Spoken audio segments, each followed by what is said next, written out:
Hey guys, welcome to the Military Bottom Line Podcast, where we teach you how to make the most out of your military contract. My name is Jason, your host, and today we have my good friend Josh Hammons on the show. He spent over 8 years in the Marine Corps as an ordnanceman, traveling around the world on naval ships and saving up a ton of money despite all the challenges.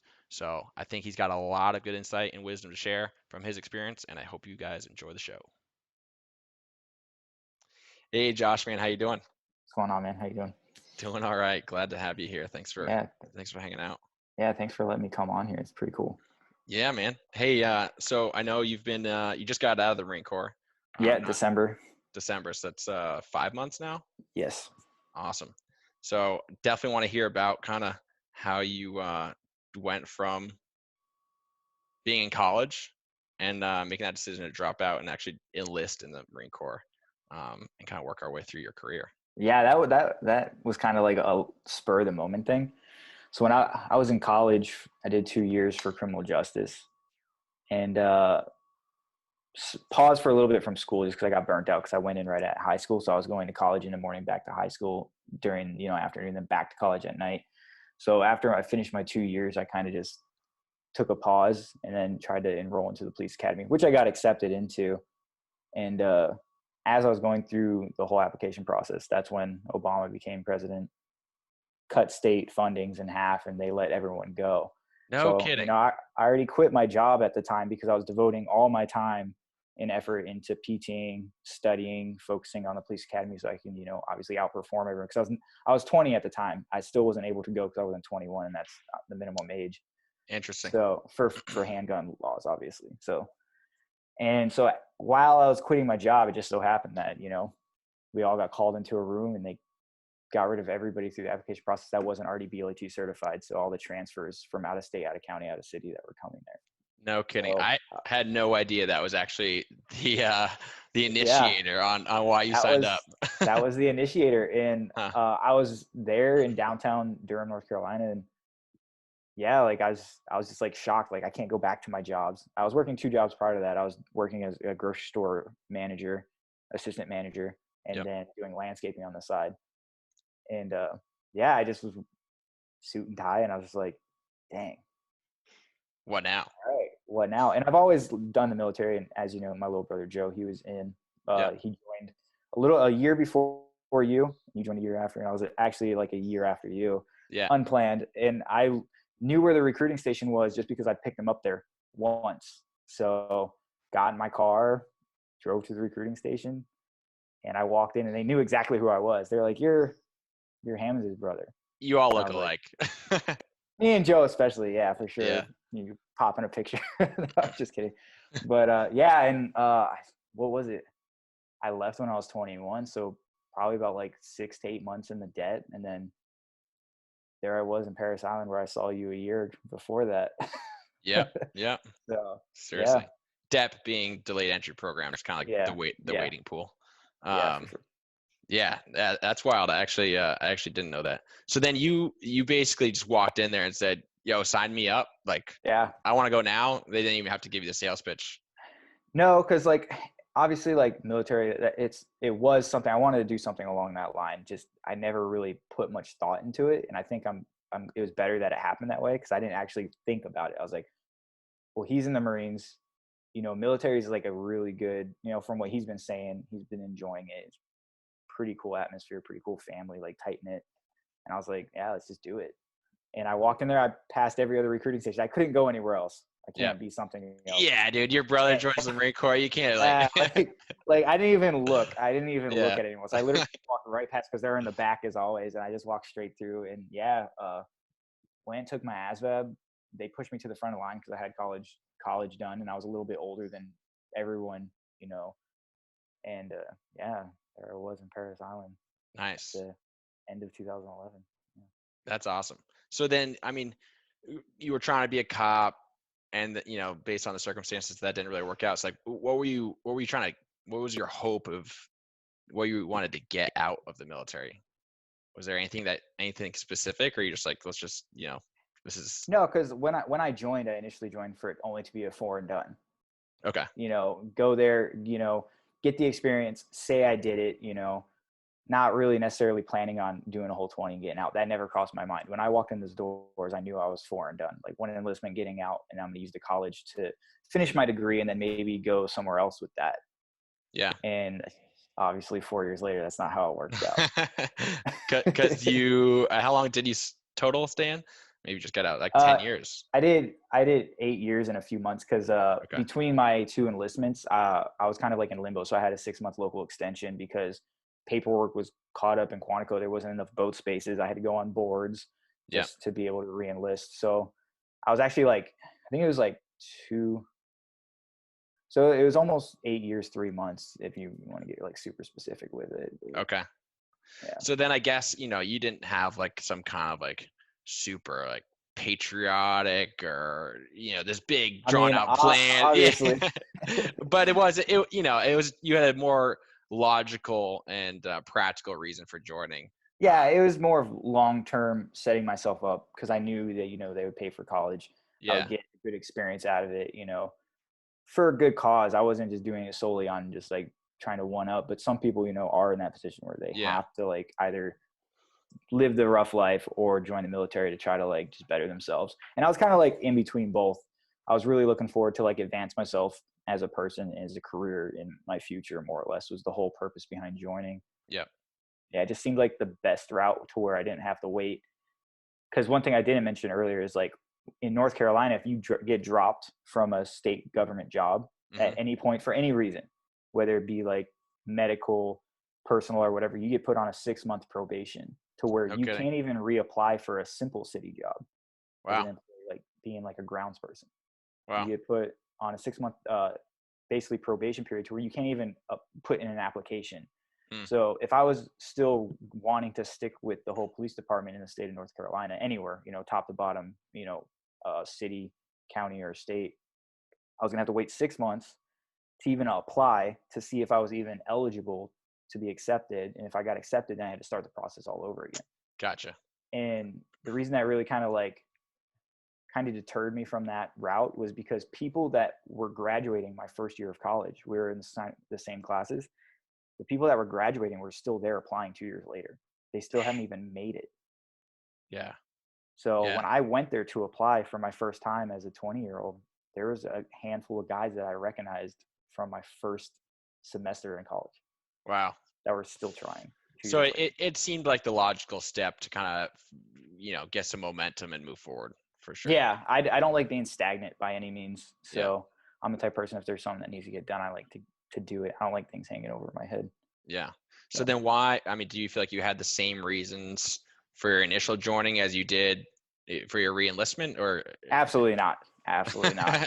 Okay. So why did you re-enlist? So some people know that are close to me. I was going through I did the thing and I got married. Shouldn't have. Gotcha. And the whole divorce was going on during that period of time where it's like, should I stay or should I go? Yeah. And financially, like the ex wanted me to get out and move on. Financially, I was smart enough to know that that wasn't possible. I was not in the position to at all like leave and just figure it out because she was going to school. She wasn't making that much money. We had a kid together. And just that alone, living in San Diego, having a kid was super expensive. Yeah. If you're not able to get them in health, the childcare on base, it's almost as much as rent, especially as like an infant. So I was paying about $1,300 a month just for childcare Yeah. It's deep. on top of rent as a See, Lance Corporal with BAH kind of back had in your hands tied. 2015. So Yeah. yeah, so Yeah. I knew at that point. I feel like that's a reason why a lot of young guys stay in because Absolutely, I have they get plenty of stuck. friends that are doing life, Yeah. and they're 'Cause- not super thrilled about the idea, but at the same time, they know they have a family, so they're doing what Yeah. they have to do. Yeah. Which For good sure. on them, sucks for them, but like at the same time, they're. I mean, like you can't really do much about that, especially nowadays. Everything's so expensive, Yeah. you know. So But what was your job? What, aviation ordnance, so 6531 all right. What does that mean for the layman? for layman's terms. So basically, I handle all the bombs, missiles, basically explosives. So if you take any platform, because aviation ordnance technician is the only MOS in the Marine Corps that allows you to cross rate between all platforms. So if you're an Hmm. airframer, electrician, you stick to one aircraft your whole career. You do not move. Aviation Gotcha. ordnance, you can literally work on every aircraft, which I almost did. I worked on everything but the C-130 and the F-35 during Okay. my 8 years in. So normally what we do is you'll have an aircraft, you have the explosives, you have the configuration of the aircraft, and that's what you're in charge of through the electronics, the army computers, the encoder decoders, the external stores, which are the pylons and the racks that you load bombs and missiles and rockets on. The guns. When you're in transports, which I did some time, with B-22s, CH-53s, Hueys and Cobras, you're in charge of the crew served weapons, the electronic warfare ALE systems, the chaff and flare, and just the turret and rack assemblies. Yeah. And You're throwing out a lot of high speed terms here that I don't even know what you're talking about. basically But explosives and guns. Like that's what we work with. That's what we're in charge with when it comes to with the aircraft. There's also a lot of like electrical stuff that goes with it. So we do a lot of troubleshooting. Was it as cool as it sounds when you say explosives and guns? It can be. Okay. All right. But it gets really stagnant back home in garrison.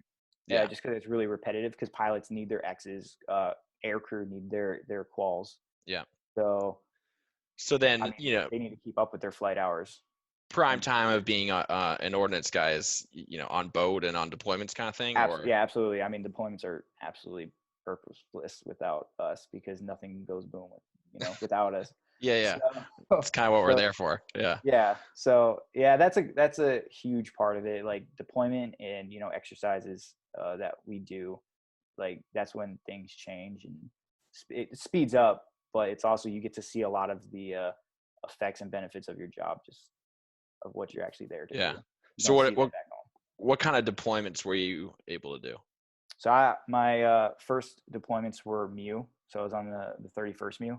Okay. MEU is Marine Expeditionary Unit. Yeah. So we're on an amphib, a small boat. Yeah.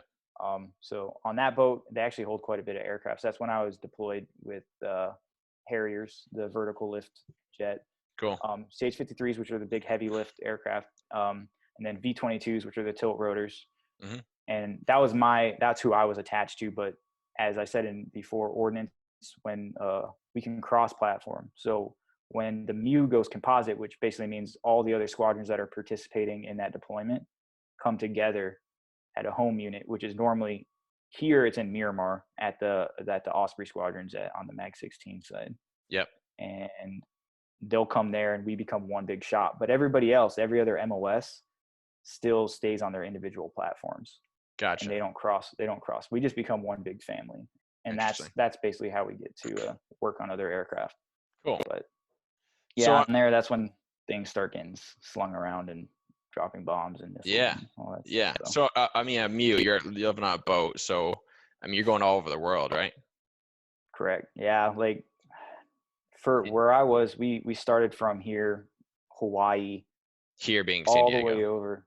Yeah, here, San Diego, sorry. Yeah. So San Diego, past Hawaii, all the way over to Philippines, going through the Straits of Malacca, and then basically just cutting completely straight across the Indian Ocean while doing exercises and stuff in, Sri Lanka, Malaysia. Wow. And then we just kind of bounced around the Middle East in between, the Horn of Africa, Yemen, and up to Kuwait. And we just kind of spent a lot of time there. Did you keep track of how many countries you actually got to port at and check out? No. I mean, because with another thing that we do with Hueys and Cobras are called FARPs, forward arming, reloading, fueling points. Yeah. So basically, they're on a smaller boat and they don't have a long range, so they'll bounce from aircraft from boat to boat. So they'll fly off theirs, land on ours. We'll dearm them, refuel them, arm them back up, climb inside the aircraft, and then fly into country. Gotcha. Then they'll land. We'll get out. They go do their mission, come back. We'll refuel them again, hop back in, and then they just reverse the process. So we got to do that, and a lot of the times when we got dropped off, we didn't know where we're going. Yeah.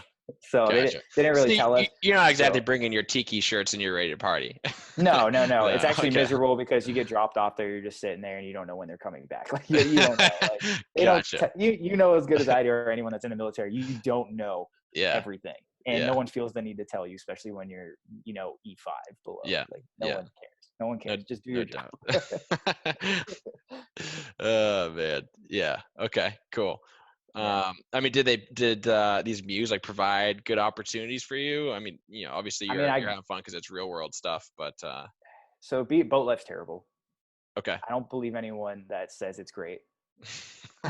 They're a different type of person. Yeah. I've never met a Marine that liked the boat. But I did get to travel. Like, that's the great thing about it. Like, you're on the boat for long periods of time.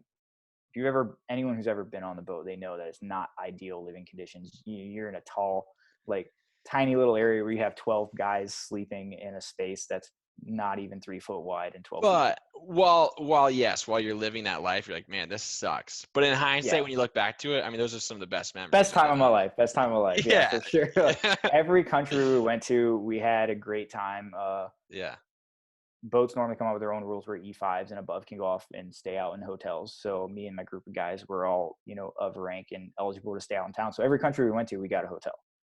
We Okay. explored. We took advantage of the tours that they would allow us to take, like cultural tours and Yeah. just sightseeing, stuff like that. Stuff that's pre-planned that you can pay for prior to getting off the boat and Yeah. boarding. So So obviously there's some restrictions, but they're also like, yeah, go have some fun and don't yeah, for don't sure, be an absolutely. idiot kind of thing. Yeah, which Yeah. there's always a few of those.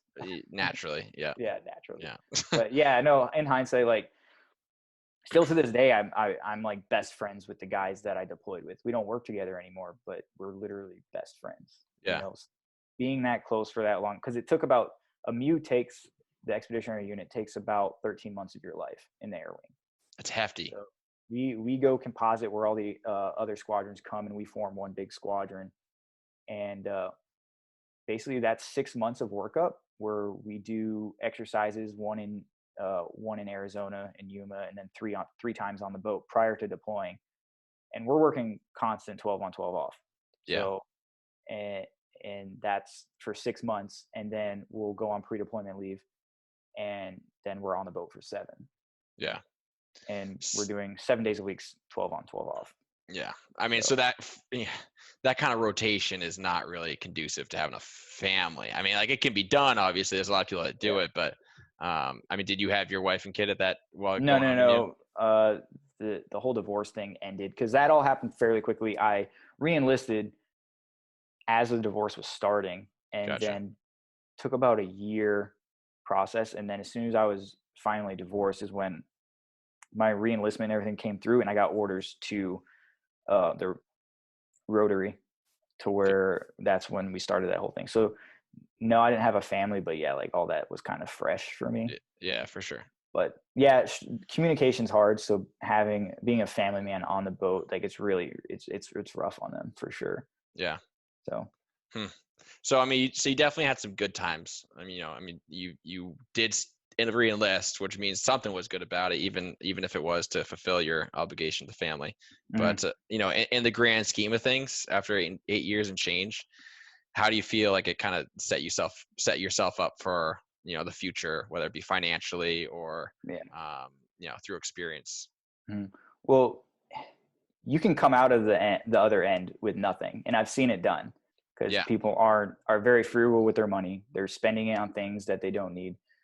Big problem out here in San Diego is a lot of people live luscious lives that are way outside their reach, to where they're not saving anything. For sure. So obviously the deployments help, because they can and they can't. That's the hard thing about deployments. A lot of people don't set up their life before going on a deployment. They just kind of leave it, get up and leave, and then come back to it. So they're paying for a lifestyle here that they're not living. Yeah. So they just leave their apartment that's costing them $3,000 a month. Their car, they don't try to minimize expenses back at home that are not going to be used for an entire year. Yeah. And a big thing I did was I would consolidate my debts prior to every deployment. Yep. So I would terminate lease, which is very easy to do. The Civil Rights Act, if you don't know or anything about that, Civil Rights Act for the military can get you out of a lot of things: car leases, rent. And all you got to do is write a letter, have someone from your chain of command sign it, turn it into your leasing office or your financial institution that's handling your lease, and you can get out of it. Like, fairly simple. And a lot of people don't know about that. And that's what I ended up doing twice: once for a lease, once for a car, a lease and a loan. And I ended up getting out of that. The good old WRX you had for a bit. Yeah. Yeah, It's that fun had to while it go. lasted, but That went away fairly quick, but it was smart and long. The only reason I got rid of that mostly is because this last deployment I was going on, as soon as I got back, I had 3 months and I was EAS. gotcha. So when you're on deployment, obviously internet and looking for jobs and while trying to maintain your job is not like the easiest thing to do. Yeah. Uh, Especially anyone who has EAS or is about to EAS, they know exactly like the stress that like comes with it, whether or not it's like right Dude, there up front or not. It's stressful, very very, stressful. very. So No matter how prepared you are, it's still like yeah, it's I had pretty much everything in line, yeah, it, but it was still super stressful on me because you still don't know. yeah, And the big reason the car went away and I did the whole Civil Rights Act to get out of that like lease to own thing was because when I came back, I didn't know what my income was going to be. When I yeah, was leaving for deployment, I didn't have a guaranteed job. I had nothing. I didn't yeah, have, you know, any of my health care through the VA setup. I didn't have any, any income outside of my December was done. Like I had nothing. yeah. So So it the only best thing makes sense to cut some expenses and make sure that you yeah, were absolutely switched phone companies just to save. I was with Verizon. I went with T-Mobile because they do free international, unlimited everything for military. It's called the Military One or Military One Plus. So if you're in the military looking to go on a deployment, switch to T-Mobile. I didn't know It's that. That's good to know. it's cheap. I was paying $112 unlimited everything for Verizon, and their international plans are terrible. They're very expensive. Yeah, yeah, So you can run your phone bill up to $300 a month without even knowing it. crazy. And so yeah, T-Mobile Military One Plus. It's not an ad or anything, but like people I was No, working with I was wish it telling me were, about it. but Yeah, right. yeah, Yeah, people that I worked with told me about it, and I switched. I had decent signal. I mean, I could make phone calls and send text while in the Philippines, in the middle of nowhere. yeah. So couldn't do that with Verizon, I bet. No, And in my pay, I never paid more than $55 a month. solid. So consolidated debts. Um, Found a decent, storage unit that wasn't going to cost me an arm and a leg. Got rid of my car at a time, rotated into something a little bit cheaper, put it in storage. I utilized the free storage for the military, and then there's other storage that's really cheap, like under $50 a month. But then you go to your insurance company, say you're going on deployment, put it storage. I don't know what the whole storage insurance, Yeah, non-operable, whatever. Every state calls it something different, but that's what I did. So it dropped my insurance from 100 something dollars a month to $25 a month or whatever it was at the time. yep. So yeah, I consolidated to where I had, I think my bills in total were around $500 a month, And almost. you're making deployment pay, and all Yeah, other bills go out the wayside because everything's taken care of for you, yeah. right? I was obviously still getting my BH because I had single BH at the time. Yeah, You lose your BAS, but that's whatever, yeah, But just from consolidating all my debts alone, I was able to probably save in the whole grand scheme of things for the whole deployment, a couple thousands of dollars. yeah. So So I mean, you able to get out of the military debt free or near debt free with a chunk of change in your pocket, where you're pretty um flexible with whatever might come next kind of thing, yeah, or do you just hit the streets, hit the streets. juggling your cup for some coins, hoping No, that absolutely not. So my main goal, especially after my divorce, a lot of people don't know this, but I was like basically broke. I Mm, had, I'm comfortable to talk about it now because it's been 4 years almost.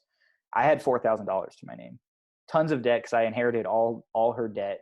I couldn't pay for my own stuff. I was paying at that time over $1,000 a month for child support. She took half my savings, just at a piece of paper because it said I had to, California. and I basically was left with nothing. And so at the end of my first enlistment, I obviously had vehicle loans. I was under. I don't Yeah, know the exact number, but I had $4,000 in my account, and I was, paying. I was going negative every month because I was living out in town. The Marine Corps yeah. took my BAH, but I was still on a lease, and no one cares about you at that point. So I was actually going negative You couldn't have used the Civil by a Rights bit. Act for that one. Not that one, no. That So, just because you're going through a divorce doesn't mean yeah, like I don't have deployment orders. yeah, So you can't really get out of that. So yeah, I was going negative every month, and I actually had some people in my chain of command at the time. One of the sergeant majors that I was with, uh, one of the best guys I've ever met. He helped me out. I was able to get my BH back. I contested the child support. I took her back to court, had it dropped, and then from that point on, like I just started saving, living below my means. And I know yeah, we were talking about this a week or so ago, to where I made saving a bill. yeah. So Pay me yourself getting my first. paycheck, paid Yeah. myself first. Yeah. And the one thing that I did was obviously I wasn't really investing too much because I was still trying to recover. So me trying to invest wasn't really the best thing at that point because I didn't have a lot of fluidity with my income and savings. Yeah. So I paid myself first. Paid whatever I had on my credit card, which was never a lot because I always tried to use it to the minimum. And if I did use it, knowing that I could pay it off just to get, the cash benefits of it. Hmm. So pay myself first, pay my bills, and then live in with decent means. I didn't live in, a junky place by any means, but Yeah. I wasn't going out buying people shots every weekend at the bar. I wasn't going out. I mean, I went from a Subaru WRX to a Hyundai Elantra, Yeah. and Yeah. between, payment insurance, that dropped my, couple $100. So that's a couple $100 more that I didn't need Yeah. really. I could, spend, but instead I decided to save. And same thing with cell phone. Everything I dropped prior to going on to deployments and stuff like that, all that money that I saved came to me directly. And Navy Fed will work with you. Everyone knows the Navy Fed and Pacific Marine are some of the only two that you can pick from now. Yep. But go with Navy Fed. They're Again, not an people, ad. not an ad. Yeah, I'm just saying as far as investing and Yeah. pay, it's way better. So once I saved up a bunch, that they kind of contacted me saying hey, we have all these different saving plans, we have these different types of bank accounts, Yeah. money marketing accounts, and all this and all that. Yeah. And so I ended up, after saving as much as I possibly could, while still I'm still going out having fun, but I wasn't going out dropping money on everything, here and there. Hmm. Yep. So I was, after all that was said and done, and I worked with Navy Fed a little bit, got into some money marketing accounts. It's just a traditional savings, really, that just goes off the stock market. So your dividends are much, you know, anywhere between 0.75 and 1% return. So and a normal savings account with anyone is around 0.25. So it's really Yeah. nothing. Yeah. So at the end of the month, I was getting 60 to $90, depending how the stock market went, back in Nice. dividends, and I'm feeding that dividends to my Roth account. Yeah. So I'm basically transferring free dividend savings money to another savings, which is retirement. Hmm. And I think it was by the time I got out, I had a goal in mind. And that's the big thing is have a goal, stick to the goal. Yeah. Pay yourself first, one-way door. Don't ever touch it. Use your credit card. If you're in a pickle, use your credit card. Unless it's a little, depending how much it is, use your credit card. Dig yourself out of that hole little by little, because worst things worse, you're going to build credit. Yeah. And you're still saving at the same time. So one-way door. So you're not actually, a lot of people build savings, use their savings, build savings, run up their credit card, use their savings to pay off the credit card. Yeah. And then it's just a constant circle of you're never saving Yeah, anything. yeah. And you're gonna So, re-enlist and re-enlist and and re-enlist because re-enlist you're never and ready to re-enlist. get out. Yeah. Yeah. You're never ready to get Yeah. out. And when you do get out, that's when you end up with mommy and daddy working at a brewery saying Yeah. hey, Yeah. Yeah. where's my $12 an hour?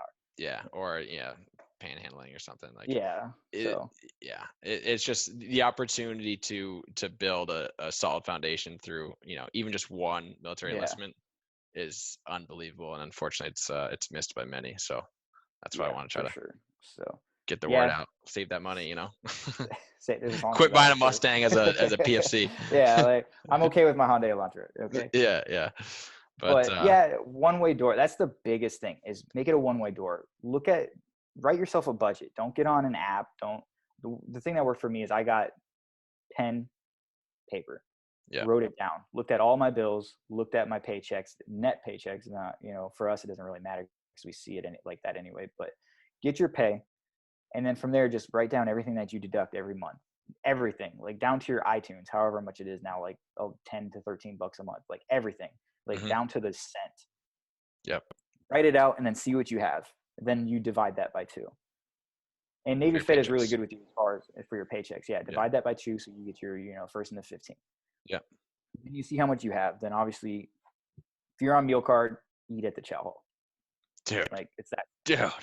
That I get it. that's crazy to me. I know chow hall's maybe it's not filet mignon Yeah, every night, but bro, you already paid yeah, for it. So every time you go out to a meal, you're basically yeah. paying twice And I for that think meal. what is it, $368 a month or something like that? Yeah. They're taking $368 a month or Yeah. somewhere around there. That's where it was at when I was in. Yeah. I know it changes, but use it. Like, be creative. You don't have to stand there and eat lasagna three times a week. Yeah. Like, be creative a little bit. Because even then, like when I was getting my BAS, I was taking my guys to the chow hall, and I was paying to eat the food at the chow hall, because it's only, like, depending where you're at, $3 to $5 a meal. For a That's better. buffet. Why? Yeah, why are you going to go to McDonald's and pay $8 to $12 when you can just go there and get a buffet and eat like something relatively healthy? Yeah. And It's and optimal gains, that, I mean, that's it's where they're it's little things, because a Yeah. lot of people don't realize that if you like look through your statement, Yeah. or just keep your receipts, and you add up how much money you spent in a week while going to work on like energy drinks, dip, Yeah. tobacco, big one, Yeah. whatever. We get it. You like it. Cool. You're spending way too much money on it. Yeah. Yeah. And then like fast food, like just add those four things up, and you'd be surprised on how much a month, how many hundreds of dollars a month you're Yeah. spending on that stuff. So then, I mean, you were able to turn yourself around in, so basically first enlistment, just call it a wash, Yeah, I was back at net I zero. can't I finished my fourth because of the divorce and circumstances, Yeah. and just trying to raise a family as a lower enlisted, with the amount of income that you had in the place that's very expensive, it balanced out to me actually being negative compared to what I was when I joined. So So then, the next 4 years, I mean, a ballpark of when you set your mind to it and was actually like realize, all right, I got to pay myself first. mhm, What kind of nest egg were you able to create for yourself on your exit that six prepared figures, you? 6 figures six figures in 4 years. in 4 years through small investments, being smart with my money, and just basically paying myself first. Yeah. I had a goal when I was in my last year. I looked at it. I ran my budget, pen and paper. It's the easiest way to do it because it makes things real for you. Yeah. And it's you're not just plugging in numbers and just then it's on your phone or on your laptop. It's a piece of paper sitting right in front of you. So I looked at it, and I knew, obviously I did 2 deployments in that one enlistment, so that helped. So I'm not saying like I Yeah. made that much money. Yeah. Deployments helped, but I also, that goes back to consolidating your debts prior to enlistment. I didn't And, keep my apartment. I didn't keep an expensive car. I mhm. downgraded my insurance. I changed phone plans. I got rid of all. I paused all my accounts like Netflix and stuff like that, because Yeah. I get it. You got a lot of downtime on deployment, but you don't need it. It's hundreds and it's thousands of dollars at the end of the day. Yeah. I mean, the point is, like, maybe not everybody will be able to save up 6 figures, Mm-hmm. but everybody can definitely save up 5 figures. There's Absolutely. a wide range of 5 figures in Yeah. there You that can do somebody that alone just with cutting out energy drinks and tobacco. Like, seriously. Yeah. it's expensive. It's super expensive. Yeah. So yeah, like that's figured out my income, looked at what I was spending, lived within my means. Not saying I lived in a studio apartment in a hole and Hmm. I didn't have nice things. I did. Yeah.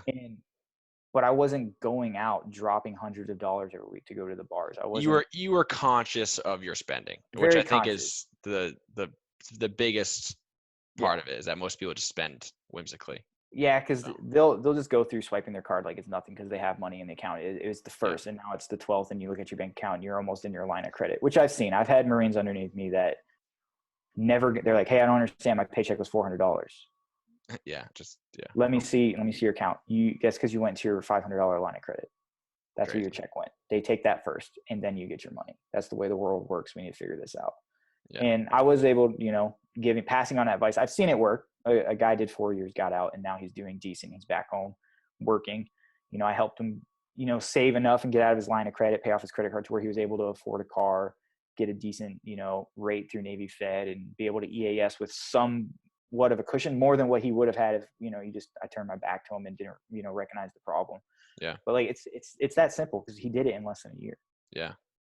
Just by cutting out energy drinks, cutting out tobacco. Obviously, it took a lot of attention on my part because he was still young. He was still naive and ignorant with his money. But Yeah. like For sure. some people are like that, and you can't, you can't run around saving the world financially one person at a time because they have to want to do it. Yeah. It's true. And I'm glad I decided to buckle down and just like look at myself and be like, what do I need to do? This is what I have. This is what I will have, and this is what I want when I get out. Yeah. And I was able to actually exceed that by a little bit. So, I mean, it's 5 months out. Do you have any regrets? I mean, do you regret joining or re-enlisting even? Or, I mean, anything you look back on, like, man, life would have been a lot better if I had never done this. No, because I don't really think about the first enlistment too much, because if I was to stay in North Carolina, I never went to the recruiting station, Yeah. 8, 9 years ago. Like I never think about where I could be. Sometimes I think about, well, maybe, where would I be in the law enforcement community?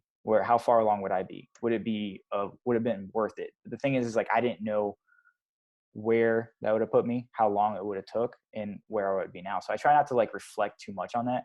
I like to kind of look forward in the aspect of what I'm going to be doing in the next, because I still have my degree to fall back on. I still Yeah. have my GI Bill to use. Yep. I have the motivation. I have all that to do that. It's just like, when am I going to do it? I have no regrets as far as the second enlistment. Actually, my second enlistment, looking back, is way better than my first one because of all the stuff I had to go through. No doubt. And then the experiences I got, especially with picking up a rank and, just deploying, meeting new people. Like I made friends for life. Yeah. Saved a lot of money, made friends for life, got to visit a bunch of different countries. And like, I would do it the second enlistment all over again. Would I do a third enlistment? I don't know. Would I do a You second did it, enlistment? so probably not. Yeah, like Yeah. second enlistment, absolutely. So Yeah. yeah. So would you recommend it to somebody who's maybe considering the possibility of joining? So yeah, I mean, a lot of people join because they don't want to go to college, and Yeah. that's like the wrong mindset. Mm-hmm. I don't want to go to college. I'm gonna join the Marine Corps. I can tell you right now, if you get stuck in the air wing, you're gonna do more work than you would if you go to college. I can promise you that. Which is so funny because some people be like, "Oh, air wing pogues, they don't actually work." Yada It is yada. so, and I don't know how many.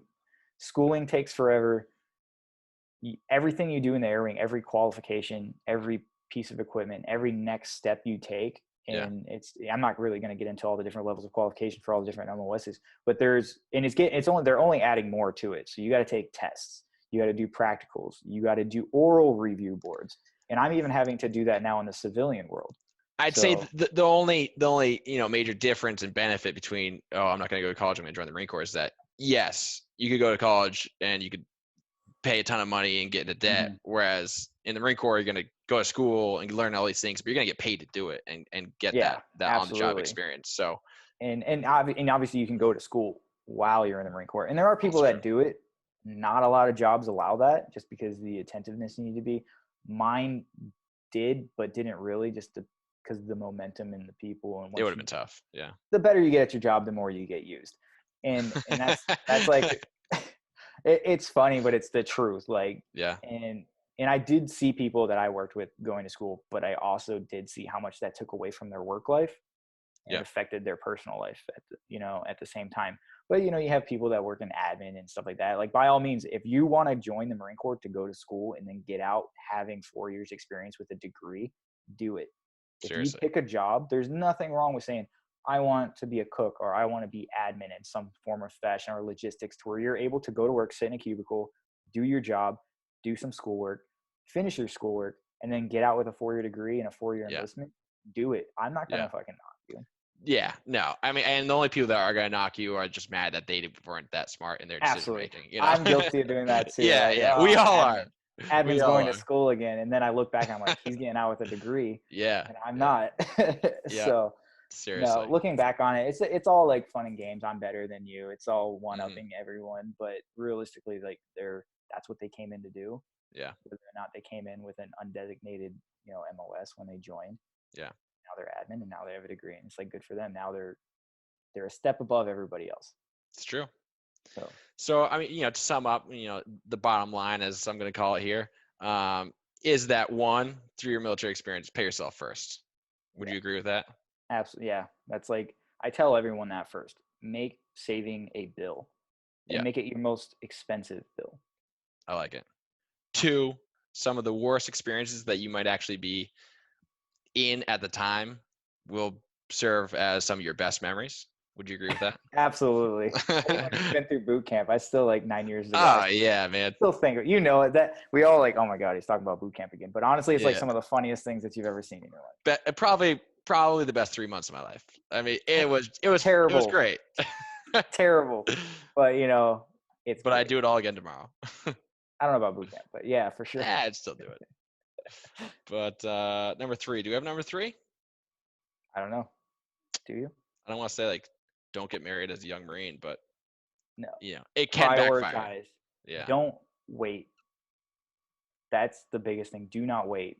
As far as saving, don't wait. Just start. It doesn't Yeah. matter. It's like, oh, I just got paid. I got to wait for next paycheck to figure this out. No, your bank account's there. Pull it up, look at it, have it already started, Yeah. and then start chipping away at your debt.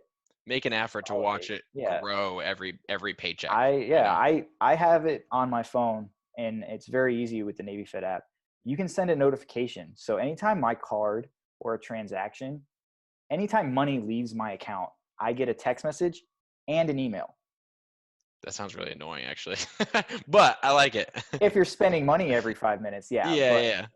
but it's so I can be conscious, like, oh, there goes, insurance. It's Mm, paid for. I know that. There yeah. goes another $100 and something. Oh, there's Yeah. my cell phone bill. Boom, there's another $55. So I'm like, it might sound annoying, but it actually builds a really good habit of being super conscious of Mm, your outcome.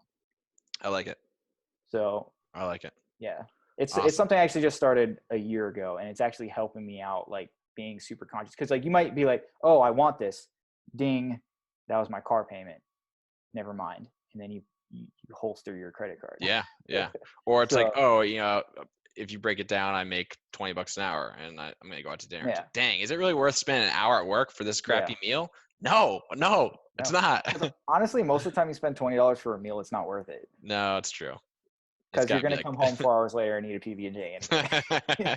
it's true. Awesome. Yeah. Well, thanks, Josh. Is there if anybody wanted to like get in contact with you and ask you about your experience or you know ordnance stuff, you got an IG or anything that people can I do have an Instagram. It's private though. I keep it that way. uh But I mean, obviously, you can either add me to the link, like an email or something, cool. in the description of this, and I'll be more than glad to like answer questions or even look at your budget and do it for you. Because a lot of people look at it and they get scared, or Yeah. they just like it's like the Matrix to them. They don't understand it. Like I get it. It's like personal information. It's bank, but I've done it to a lot of my junior Marines, and I was able to help them out to where they could either get back on their feet financially and move forward to where they could get out with a cushion, have a nice car, and be able to just like have some sort of like leeway for their transition out into getting a job and all that. So Absolutely. Cool. Awesome. Well, thanks, man. I appreciate you sharing your yeah, stories for and your sure. insight on the matter. But Thanks for having me. This was fun. yeah, man.